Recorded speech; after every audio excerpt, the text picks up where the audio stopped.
Bismillah, alhamdulillah, salatu wassalamu ala rasulillah wa ala alihi wa sahbihi ajma'in. Asyhadu an la ilaha illallah wahdahu la syarika lahu wa asyhadu anna Muhammadan abduhu wa rasuluh. Allahumma inna nas'aluka ilman nafi'ah wa na'udzu bika min ilmin la yanfa'. Poin ke 8. Kemarin 7 poin pertama apa? Tidak menyakiti tetangga. Ini level paling rendah. Yang kedua, aniya manujaruhu syarruhu. Tetangga aman dari gangguannya. Ini sama aja dengan poin pertama. Nomor 3, ikramul jar, memuliakan tetangga. Ini level yang paling tinggi. Tetangga dapat manfaat dari antum. Plus tidak dapat gangguan. Poin paling rendah dari berbuat baik, tidak mengganggu. Poin minus, ya ini mengganggu sambil memberi kebaikan. Yang lebih minus lagi mengganggu dong. Yang keempat, al-ihtimam bil jiran. Ihtimam apa kemarin terjemahannya? Memperhatikan tetangga. Kemudian yang kelima, al-hadiyatul lil jiran, memberikan hadiah kepada tetangga minat ta'am wa nahwi, berupa makanan atau selainnya.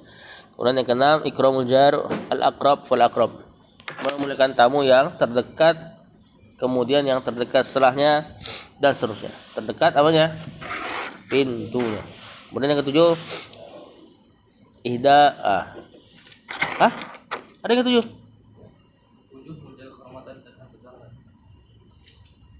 Oh, di sini nggak ada.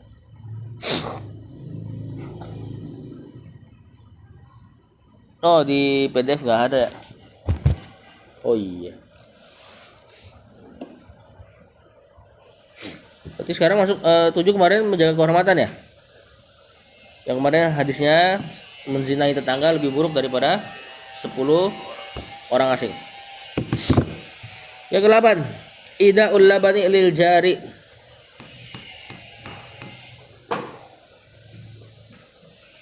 Hah?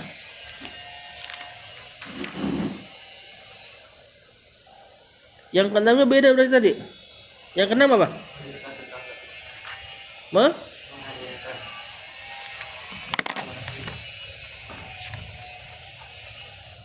Yang kelima,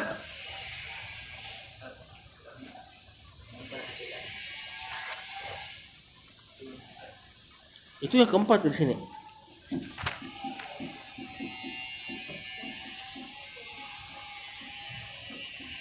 Yang keempat, yang keempat apa? Yang ketiga, yang kedua jangan ganggu, enggak aman dari gangguan kan. Yang satu jangan ganggu. Yang keempat, yang kelima menghadiahkan. Yang keenam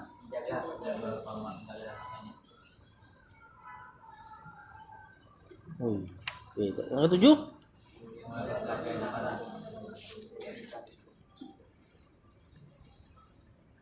iya. Tapi sekarang yang ke-8, ihda'ul labani lil jari, menghadiahkan susu untuk tetangga.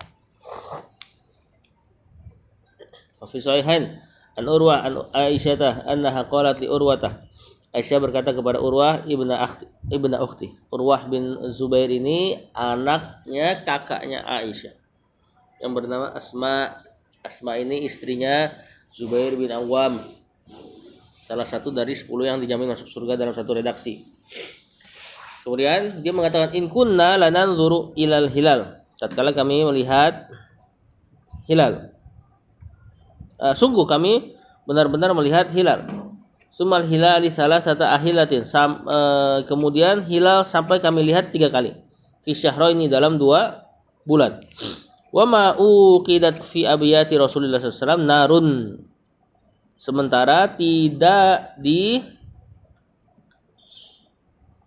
dinyalakan api di rumah Rasulullah SAW. Maksudnya apa? Gelap. Tidak masak. Selama 3 hilal 2 bulan. Berarti 2 bulan lebih.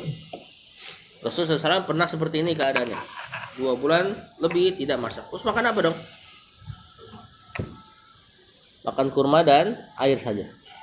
Fakultu, maka Urwah mengatakan, ya kholatu, wahai bibi, makana yu'ishukum, apa yang menghidupi kalian kalau kalian gak masak? Qalat kata Aisyah al-aswadan. Al-aswadan, apa al-aswadan? Dua hitam. At-tamru wal ma'u, air dan tamar, kurma dan air. Air hitam jadinya. Apa gimana? Ini orang Arab biasa ya mengucapkan seperti ini. Aglabiyah. Seperti orang Arab mengucapkan orang tua abawain. Abawan. Apa arti abawan? Dua bapak. Maksudnya tapi apa? Bapak dan ibu. Jadi diucapkan yang banyak, yang mendominasi gitu loh. Illa annahu qad kana li Rasulillah SAW jiran. Hanya saja Rasulullah SAW punya tetangga minal ansor kanat lahum manaih. Yang orang Ansor ini memiliki ternak lah ibaratnya. Wa kanu yamnahuna Rasulullah SAW min albanihim wa yasqina. Yang tetangga ini sering memberikan susu dari hewan ternaknya, lalu mereka memberi kami minum. Nah, ini sampai berkesan di Aisyah. Ya, sampai akhirnya diceritakan sampai ke kita hadis. Lagi lapar-laparnya, nggak ada masakan, tapi susu jalan terus ibaratnya. Yang kesembilan, nah, berarti antum disukai juga untuk memberikan apapun pada tetangga yang itu adalah hasil antum. Baik antum misalnya di rumah punya pohon apa, atau memang antum beneran ternak seperti hadis ini. Ya.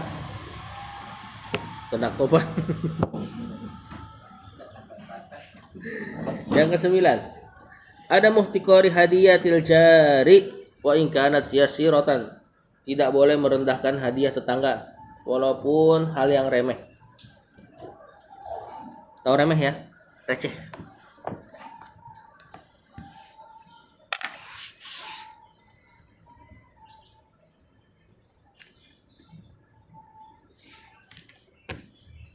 Bisahihain an Abi Hurairah radhiyallahu anhu anin Nabi sallallahu alaihi wasallam. Rasul berkata, ya nisa'al muslimin, ya nisa'al muslimat, wahai para perempuan muslimah, la tahkiranna, jangan sekali-kali kalian meremehkan. Jangan sekali-kali meremehkan siapa? Jaratun li jaratiha, seorang tetangga kepada tetangga yang lain. Walau firsina syatin, walaupun firsina syah ini banyak terjemahannya. Kalau kita lihat dari syarahnya, ini bagian kambing yang di betisnya.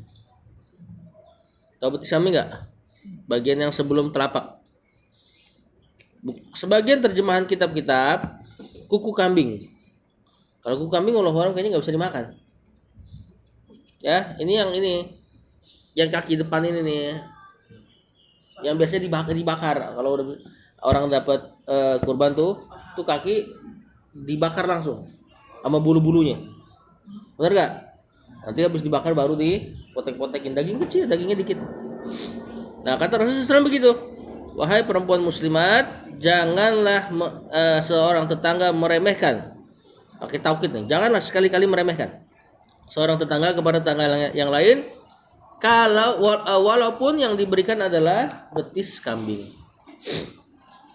Ini ingat, ini hadis lebih ditekankan untuk orang yang menerima.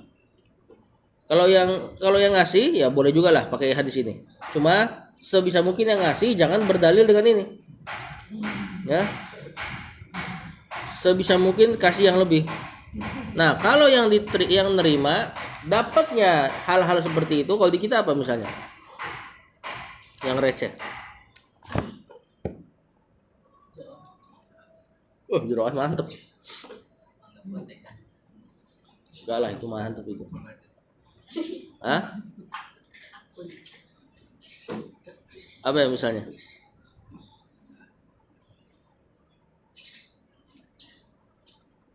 Allah walau nggak kebayang. Semua kita kayaknya masya Allah semua. Sampai nasi aking itu nasi aking. Nasi yang udah kering gitu kan, terus dikasih bumbu jadi kayak kerupuk tuh. Nah mungkin itu agak remeh lah. Nah, kalau diberikan maka kita mesti hargailah pemberian orang. Dan itu perintah Rasulullah SAW. Nah, tapi jangan antar sekali lagi antum sebisa mungkin kalau ngasih jangan pakai dalil seperti ini. Yang ke-10. Nah, maka kita tahu kalau dari hadis ini orang yang namanya nerima ya dia harus bersyukur namanya dikasih gitu loh. Jangan malah ngasih kayak gini tanggung-tanggung amat. Berbuat baik itu jangan tanggung-tanggung, jangan seperti itu. Ya. Dan yang ngasih berarti kan kalau kita lihat dari kondisi ini, yang ngasih kalau emang nggak punya apa-apa, dia masih bisa ngasih gitu aslinya. Ya. Jadi ngasih itu nggak harus punya gitu sebenarnya. Kalau nggak punya apa-apa boleh kasih hal-hal receh. Nah, tapi kalau punya, jangan pakai dalil ini sekali lagi. Yang ke-10, alla yamna'al jaru jarahu min istikhdami haitihi in ihtajahu. Tetangga tidak melarang tetangga yang lain atau seseorang tidak melarang tetangga yang lain, terserah antum terserah apa itu. Jika ia meminjam temboknya.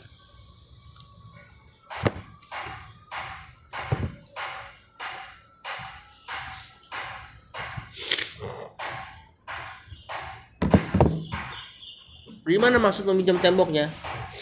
Tembok dia butuh jika membutuhkannya. Ada kalimat tambahnya jika membutuhkannya. Kalau nggak butuh ya tiba-tiba mengambil tembok antum nggak boleh.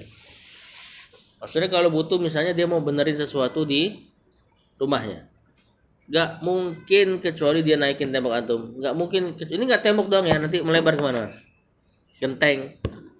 Misalnya dia mau benerin gentengnya di sisi yang dekat genteng antum, pasti genteng antum kena andil lah, keinjak kah apakah rumah antum jadi keberisikan lah. Ini tetangga dikasih rukhsah keringanan dalam syahadat ini untuk melakukannya kepada tetangga yang lain, dan tetangga yang lain di sini disuruh ngalah dulu. Termasuk kalau dia mau numpangin kayu dan sebagainya, atau dia maku-maku dan memang ada kebutuhan mendesak akan itu. Pokoknya yang berkaitan dengan rumah antum, kalau dia punya kebutuhan mendesak maka boleh ditumpangin. Yang penting jangan dirusak.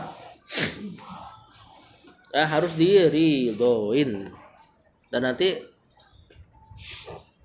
ayo kita lihat hadisnya. Fi sahihain. An Abi Hurairah radhiyallahu anhu anna Rasulullah sallallahu alaihi wasallam la yamna'u jarun jarahu an yaghriza khasyabahu fi jidarihi. Janganlah seorang tetangga melarang tetangga yang lain untuk menumpangi kayu, menyenderkan kayu pada temboknya. Summa yaqulu Abu Hurairah, kemudian Abu Hurairah nambahin, mali arakum anha mu'ridin. Dan tidaklah aku melihat kalian wahai murid-muridku. Ini jadi Abu Hurairah ngucapin hadis ini tatkala dia ngelihat zaman setelah Rasul. Ini kan tabi'in nih. Abu Hurairah berarti udah ketemu banyak tabi'in, udah jadi ustadz dia. Ya, setelah sebelumnya pingsan. Untuk ilmu pingsan karena kelaparan. Nah, sekarang dia jadi syekhnya. Tabi'in ngambil hadis dari dia. Nah, Abu Hurairah ngomong hadis ini gara-gara apa? Lihat kata Abu Hurairah, mali arakum anha mu'ridin. Sungguh aku enggak ngelihat kalian tuh kecuali kalian berpaling dari hadis ini. Wallahi, kata Abu Hurairah, demi Allah, la armiyanna biha baina aktafikum. Benar-benar kalian telah melempar hadis ini di balik pundak-pundak kalian. Maksudnya apa? Di zaman Abu Hurairah setelahnya, para tetangga udah pada ribet gitu loh. Tetangga saling berantem gara-gara ditumpangin dan sebagainya. Maka Abu Hurairah bawain hadis ini.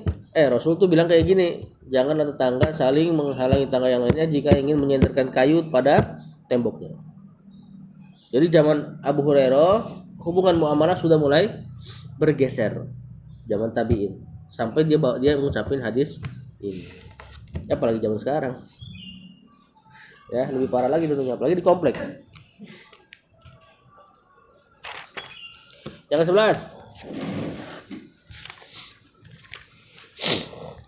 an tuhibba li jarika ma tuhibbu li nafsika, mencintai untuk tetangga apa yang kau cintai untuk dirimu sendiri. Udah kebayang nggak hadis apa nih kira-kira yang dibawa sama penulis dari judul ini?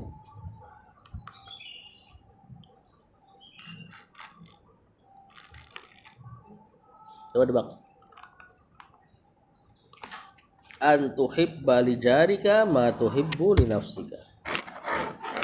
Bunyinya aja udah mirip hadis.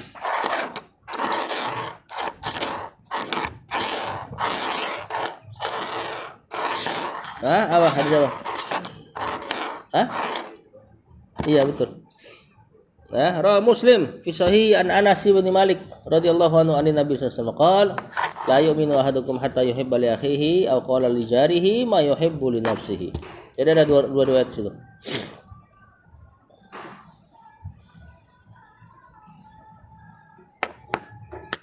Tidak beriman atau tidak sempurna iman salah seorang dari kalian. Kalau ada hadis begini bunyinya, tidak sempurna iman salah seorang dari kalian, tidak beriman kalian, berarti nyelisihinnya dosa besar, termasuk kabair, al-kabair. Tidak beriman salah seorang dari kalian hatta yuhibba li akhihi, sampai kalian mencintai sesuatu untuk saudaranya. Qala li jarihi, salah satu perawi ragu. Atau Rasul tuh ngomongnya hatta yuhibba li jarihi, tidak sampai kalian mencintai untuk tetangganya ma yuhibbu li nafsihi, apa yang kalian cintai untuk dirinya.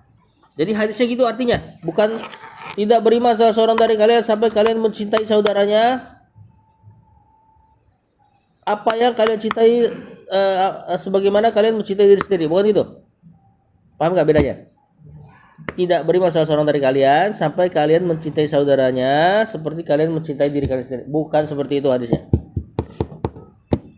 Ya, karena nggak ada syarat kita harus cinta sama orang lain seperti cinta sama diri sendiri.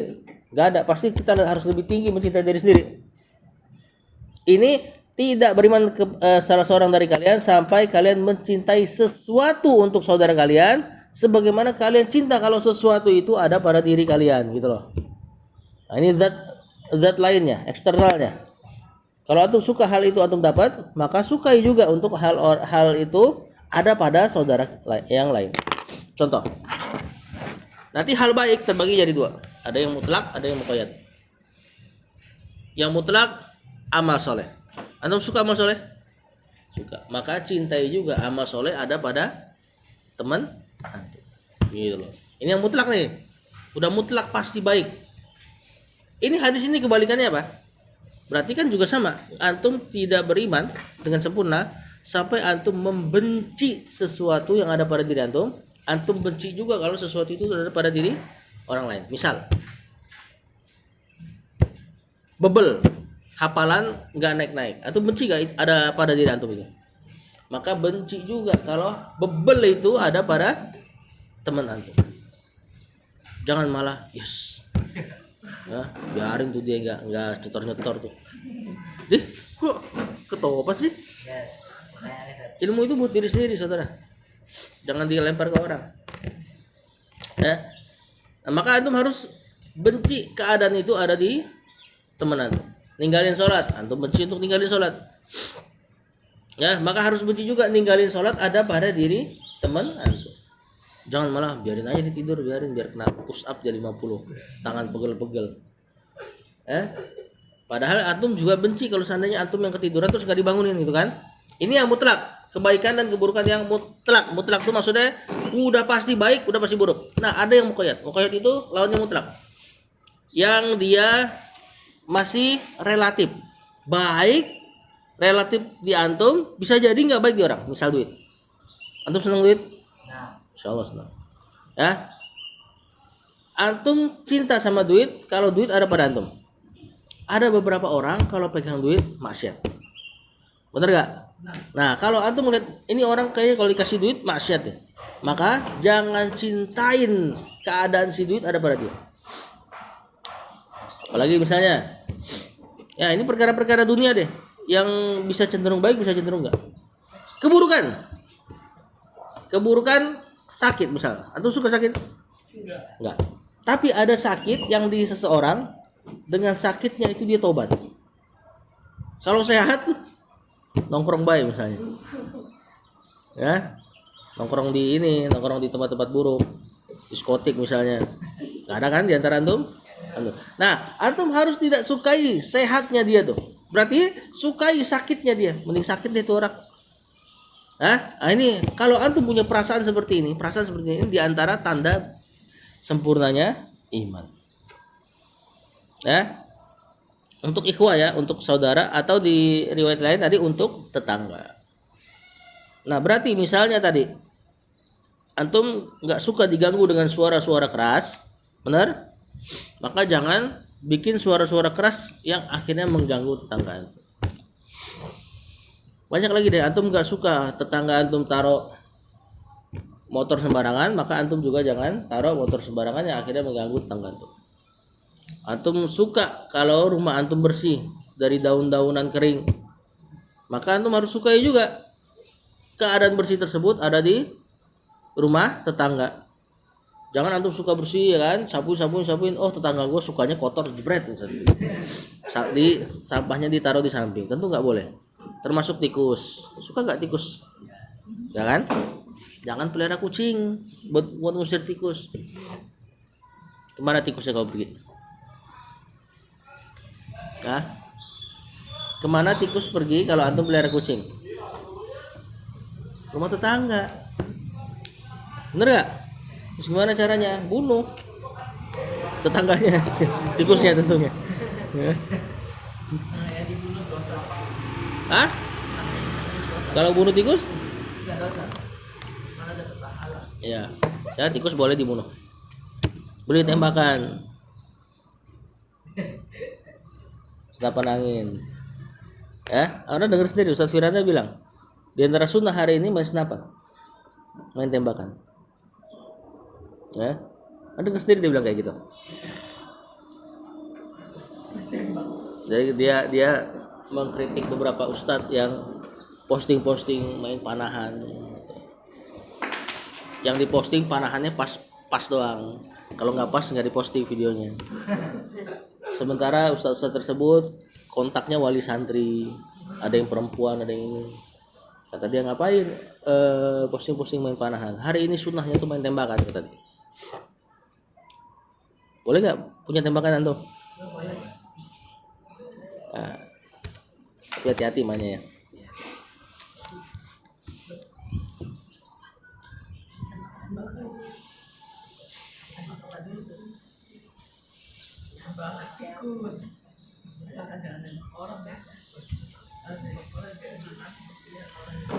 Nah, tentu ini perhatikan, hadis ini mengajarkan untuk lawan dari hadis ini, untuk melawan dari lawannya hadis ini.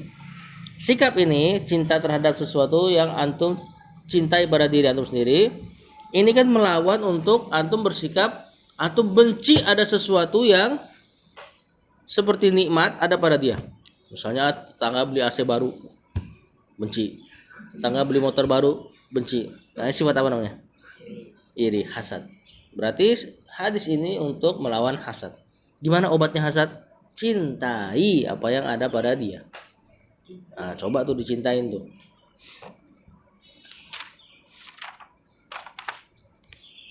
Masuk bab terakhir nih.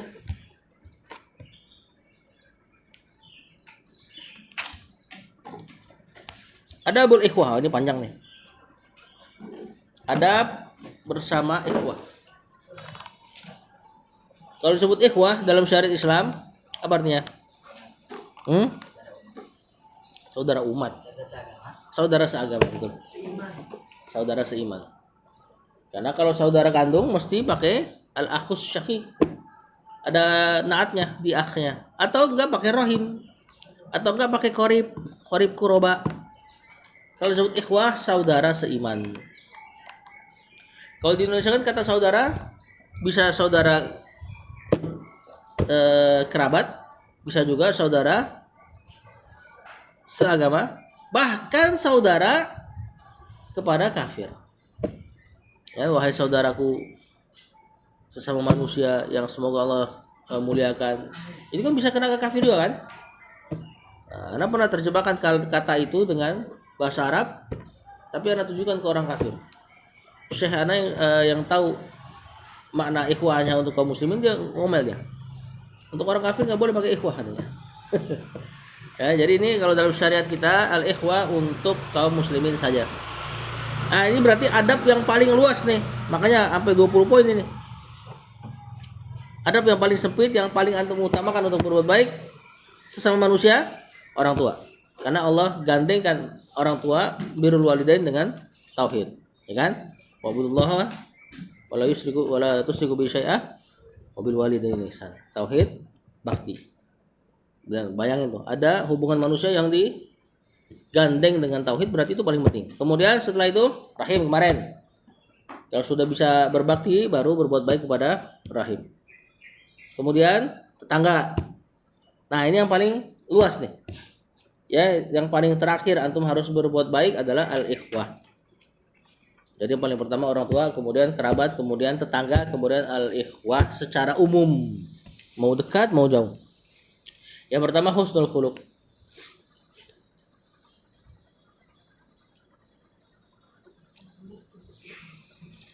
Kalau disebut husnul khuluq di sini karena lagi bahas babnya ikhwah, berarti husnul khuluq, akhlak yang baik. Sebenarnya kalau disebut akhlak yang baik itu mencakup seluruh akhlak, akhlak kepada Allah tauhid, akhlak kepada Rasul ittiba, dan akhlak kepada manusia. Nah, bahasa kita kalau disebut akhlak biasanya cuma ke poin ketiga tuh, akhlak kepada manusia. Nah, tapi makna poin ketiga ini yang diinginkan di bab ini. Karena kita lagi bahas adabul ikhwah. Ya, sebenarnya akhlak tadi ana ulang. Akhlak itu paling pertama akhlak kepada Allah. Supaya nanti antum enggak bingung. Nanti ada syubhat nanti dari orang-orang sebelah. Antum nih dakwah tauhid mulu, memecah belah umat katanya. Bikin umat berantem. Tahlilan biarin aja tahlilan. Kalau antum larang malah berantem. Antum harus ingat dong hadis Rasulullah SAW. Udah mirip belum ya? Innama bu'itsu liutammima makarimal akhlak, kata dia. Apa artinya? Innama, sungguh hanyalah, sungguh tiada lain, pembatasan loh. Bu'itsu, aku diutus liutammima makarimal akhlak, kata Rasul. Untuk menyempurnakan akhlak yang baik. Tuh, Rasul itu dakwah utamanya akhlak katanya. Gimana tuh jawabnya? Udah pakai innama. Innama tuh pembatasan dalam kalam Arab. Gimana dong? Coba antum ingat-ingat kata bu'is tuh, mirip-mirip gak sama ayat? Ayat apa? Walaqad ba'atsna fi kulli ummatin rasulan an ibudullaha wajtanibuh. Sungguh kata Allah, kami telah utus setiap umat itu ada seorang rasul. Muhammad termasuk gak? Apa tugasnya? An ibudullaha wajtanibuh. Untuk mengatakan ibadahilah Allah saja dan jauhilah tagut. Berarti hadis tadi di-compare, digabung. Berarti di antara mana utami memakarimal akhlak ani ibudullaha wajtanibut tagut. Baru setelahnya ke manusia. Nah, jadi akhlak secara umum maknanya bisa ke akhlak kepada Allah, Rasul dan manusia. Yang orang Indonesia pahami akhlak cuma ke manusia. Bahkan di ayat itu surat An-Najm, wa innaka la'ala khuluqin azim. Sungguh engkau wahai Rasul, kata Allah, berada di atas akhlak yang azim, agung. Itu ditafsir sama Mujahid, muridnya Ibnu Abbas, ai bidinin ala dinin azim. Khuluq di situ ditafsir ke din, agama. Sesungguh engkau berada di atas agama yang agung, bukan akhlak kepada manusia, tapi agama secara umum. Tapi di sini ingat ya, disebut husnul akhlak karena kita lagi bahas masalah adabul ikhwah, berarti ya sesama manusia. Rawat Tirmidzi wa qala hasan sahih an Abi Dzar radhiyallahu anhu qala Rasulullah sallallahu alaihi wasallam ittaqillah haitsu ma kunta, bertakwalah kepada Allah dimanapun kalian berada. Wa atbi sayyi'atal hasanata tamhuha, dan ikutkanlah keburukan dengan kebaikan. Maksudnya kalau antum bikin dosa, salah satu adab habis bikin dosa, lakukan kebaikan. Tamhuha, niscaya yang baik menghapus yang buruk. Ini diantara kalam yang pendek dalam bahasa Arab, tapi terjemahan kita banyak. Wa atbi sayyi'atal hasanata tamhuha. Ai al hasanatu tamhu as-sayyi'ah. Wa atbi sayyi'atal hasanata tamhuha, ikutkanlah perbuatan buruk dengan perbuatan yang baik, niscaya yang baik akan menghapuskan yang buruk. Terjemahannya. Wa khaliqin nas, dan akhlakilah manusia bi khuluqin hasan, dengan akhlak yang baik. Tapi tadi yang mengikutkan perbuatan baik kepada perbuatan buruk bukan syarat tobat ya. Antum masih ingat gak syarat tobat apa? Menyesal terus mengakui? Enggak harus mengakui. Menjauhi mengakui. Menjauhi langsung seketika itu juga. Terus yang ketiga, berazam kuat tidak mengulangi lagi. Jadi menyesal amalan hati. Kemudian menjauhi amalan badan. Kemudian bertekad untuk enggak ngulang lagi, ini amalan hati lagi. Kalau dosa sama manusia minta halalkan. Syaratnya ini aja, udah diterima tobat. Kalau antum mau tambah yang bagus-bagus lagi biar nambah pahala, ini langsung beramal soleh. Baik beramal soleh secara umum atau beramal soleh dengan cara yang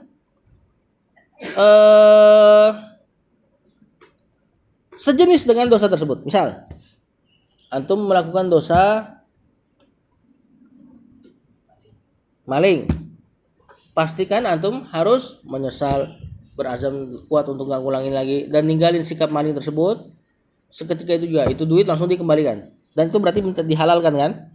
Kemudian tambahin, karena gue udah maling kemarin, gue mau sedekah senilai itu ya.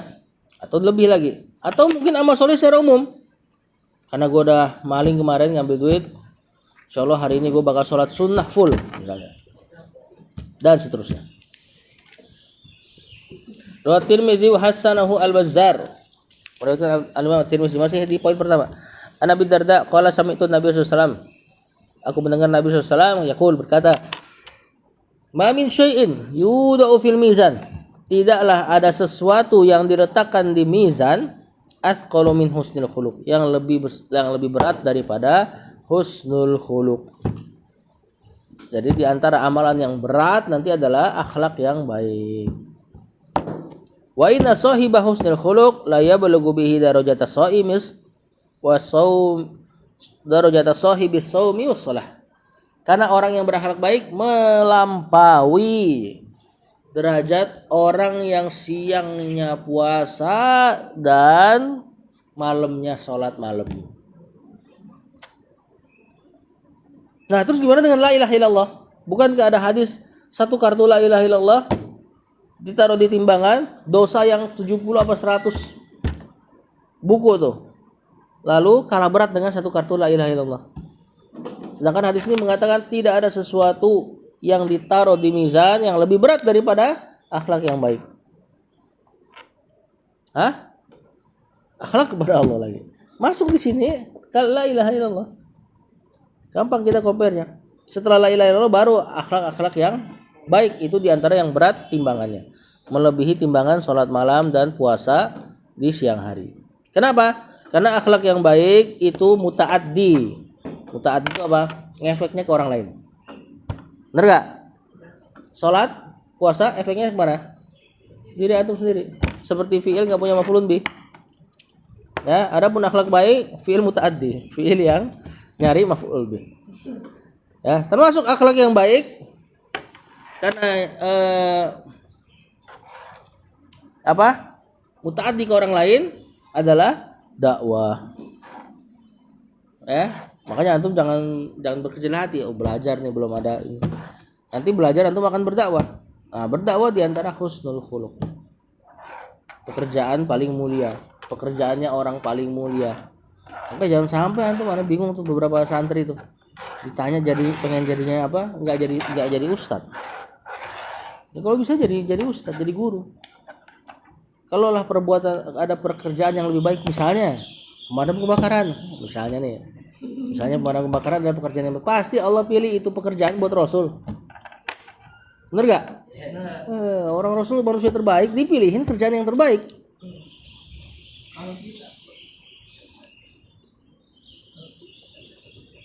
IT, ahli IT. Pengen jadi ahli IT. Kan biasa gitu tuh. Gara-gara ada IT di sini semua pengen jadi ahli IT. Ya, kalau emang kalau emang pekerjaan IT paling baik, ya, pasti Rasul jadi ahli IT. Iya serius. Bahkan kata Syekh Masyhur ketika ditanya, ada di majelisnya. Syekh Masyhur Hasan Salman, muridnya Syekh Albani. Dia kan agak kurang pendengarannya, hafizahullah. Dia ditanya, tapi yang nanya pakai HP. Yang lain pada pakai kertas, dia pakai HP. Lebih cepat kan ngetikan. Tunjukin ke dia. Syekh sebelum jawab dia bilang dulu, nih perkara ini nih kata dia. Kalau memang ini lebih baik, ini perkara yang baik, pasti Allah nggak akan tutup kebaikan ini kepada para salaf kata dia. Maksudnya kalau memang internet itu baik, harusnya internet ada pada zaman salaf. Di sebaik-baiknya zaman. Nah berarti itu sama, kita tinggal kondisikan tuh. Apa yang ada pada Rasul itu yang terbaik. Nah, ngangon kambing diantaranya. Pekerjaan yang baik itu, ngelatih kesabaran. Ini makanya banyak ustadz-ustadz di kampung, ustadz-ustadz yang ngajar di kampung, nyambinya ngangon kambing, gembalain kambing. Dagang, Rasul pernah dagang, nah, itu diantara yang terbaik juga kan.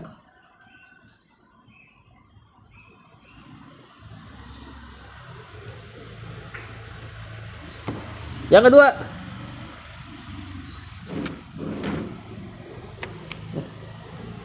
panjang nih hadisnya. Satru uyubil ikhwan, menutup aib ikhwan. Kalau disebut aib, berarti sesuatu yang tidak suka kalau dia dengar. Baik duniawi atau akhirat. Dosa, lebih-lebih masalah dosa. Gak boleh sebarkan dosa orang lain, kecuali ada maslahat. Apa dosa yang ada maslahat kalau disebarkan? Misal, dosa bid'ah.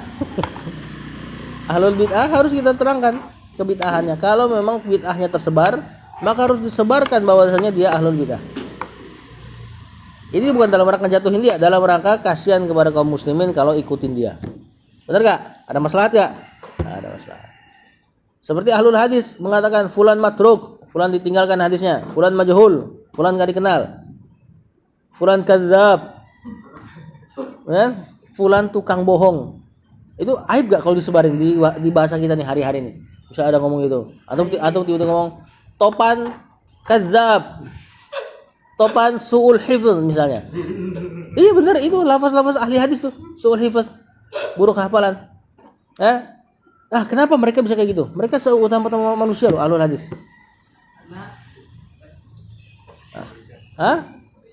Untuk jaga kebaikan, untuk ada kebaikan. Apa kebaikannya? Jaga perkataan Rasul. Lebih penting tentu. Bahkan kalau misalnya dia nggak kayak gitu, perkataan Rasul nanti kecampur, ada hadis palsu, ada hadis maudhu, lebih bahaya lagi. Nah tapi hukum asalnya tidak boleh menjelekkan kaum muslimin. Kita lihat fi sahihain an Abdullah bin Umar radhiyallahu anhuma anna Rasulullah sallallahu alaihi wasallam al-muslimu akhul muslim. Hadisnya udah antum hafal. Muslim adalah saudara bagi muslim lainnya. La yatlumuhu, jangan dizalimi. Wala yuslimuhu, jangan diserahkan kepada musuh. Wa man kana fi hajati akhi, barang siapa yang menolong saudaranya, menunaikan hajat saudaranya, kana Allahu fi hajatihi, maka Allah berada di hajatnya. Siapa yang nolong orang, Allah akan tolong dia. Teman antum tolong minta disetorin, minta disimakin, tolong. Nanti Allah akan tolong antum. Jangan ngerasa rugi, gue lagi ngapal nih.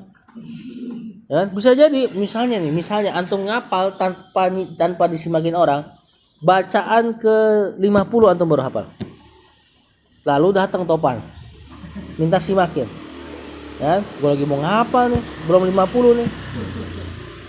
Topan lagi yang minta simakin misalnya. Misalnya ngulang-ngulang. Barakallahu fikum. Antum enggak marah kan kalau antum bercandain terus? Kayaknya mau nangis gitu. Oh enggak. Bisa jadi gara-gara itu terus antum niatkan ini. Kalau ana nolong orang, Allah akan tolong ana. Bisa jadi ternyata pas habis bantuin topan, dibacaan 30, pas 30 kali antum udah niatkan 50, 30 antum udah mungkin. Keberkahan itu sesuatu yang antum harus imani, dia enggak berbentuk, dia enggak kelihatan. Kita seandainya kelihatan misalnya mungkin ada di belakang topan tuh. Cuma nggak kelihatan. Ya, dia ada di makna. Kalau antum pahami apa yang Rasulullah SAW anjurkan dan sebagainya, itu ada keberkahan situ. Boleh kata Rasul, man faraja'an muslimin kurbatan, barang siapa yang menolong seorang muslim dari masalah besar. Kurbah itu masalah besar. Farajallahu anhu kurbatan min kurbati yaumil qiyamah. Maka Allah akan tolong dia pada masalah-masalah besar di hari kiamat. Nah ini, wa man satara musliman satarahullahu yaumal qiyamah. Barang siapa yang menutup dosa ikhwah, ya, karena tidak ada hajat untuk disebarkan, maka Allah akan menutup aibnya pada hari kiamat. Pada hari kiamat kan dihisab. Hisab itu nanti modelnya ada 2. Hisab yang cuma ditanya, bukankah kamu pernah begini. Ini namanya hisaban yasiran, hisab yang mudah. Biasanya kalau kayak gini aman. Ada hisab yang detail. Pada tanggal sekian begini. Nah, kalau udah detail hisabnya, siap-siap tuh. Siap-siap buruk setelahnya.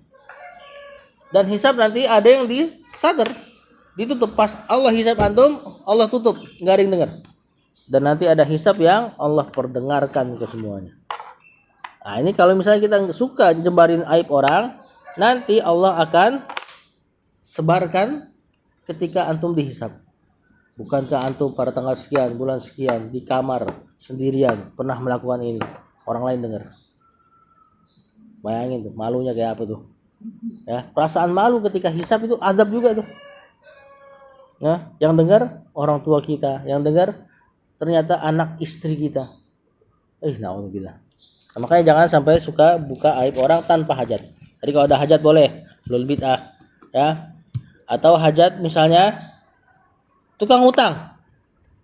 Tukang utang enggak pernah bayar. Nah, ini boleh antum sebarkan aibnya pas dia lagi mau ngutang teman antum yang lain. Misalnya nih, tahu-tahu topan kan sekarang kita bikin jadi ini ya. Apa? Jangan. Justru yang baiknya. Adrin tukang minjem duit nggak pernah kembaliin. Ya kan? Suatu hari dia mau minjem sama topan nggak tahu keadaannya begitu. Dia nanya sama Boim, si Adrin mau minjem sama gue nih, ceban misalnya. Saat itu Boim yang tahu keadaan Adrin nggak pernah ngulangin hutang, boleh gibahin dia. Gibahin sebatas yang dibutuhkan, jangan berlebihan juga. Gibahin mengatakan misalnya, Adrin jangan dipinjamin, Adrin nggak pernah bayar utang. Kalau kayak gitu boleh, maslahat. Ingat nggak boleh berlebihan. Jangan dipros-prosin. Adrin nggak pernah bayar utang, nggak pernah sikat gigi, wudunya asal-asalan, sholat pantatnya kelihatan dan seterusnya. Nah, kalau antum udah kayak gini, zalim antum. Ya, jadi dalam rangka apa? Dalam rangka maslahat, gibah hanya boleh sewajarnya. Misalnya apa lagi yang boleh gibah? Di pengadilan. Suami sama istri minta didamaikan. Kan nggak mungkin dia tutupin aib, lagi minta dinamaikan, minta cari solusi nih. Ini gimana nih, saya mau baiknya cerai apa gimana? Akhirnya hakimnya nanya, gimana keadaan suamimu di mata kamu tuh gimana? Istrinya bilang enggak mau, aib misalnya. Ya nggak jadi dihakimin. Harus cerita dia saat itu, suamiku begini buruknya begini harus cerita. Nah pokoknya semua yang ada hajat gibah dibolehkan. Apa sih ini? Ada 2 poin dulu aja ya. Sallallahu alaihi Muhammad wa alihi wasallam.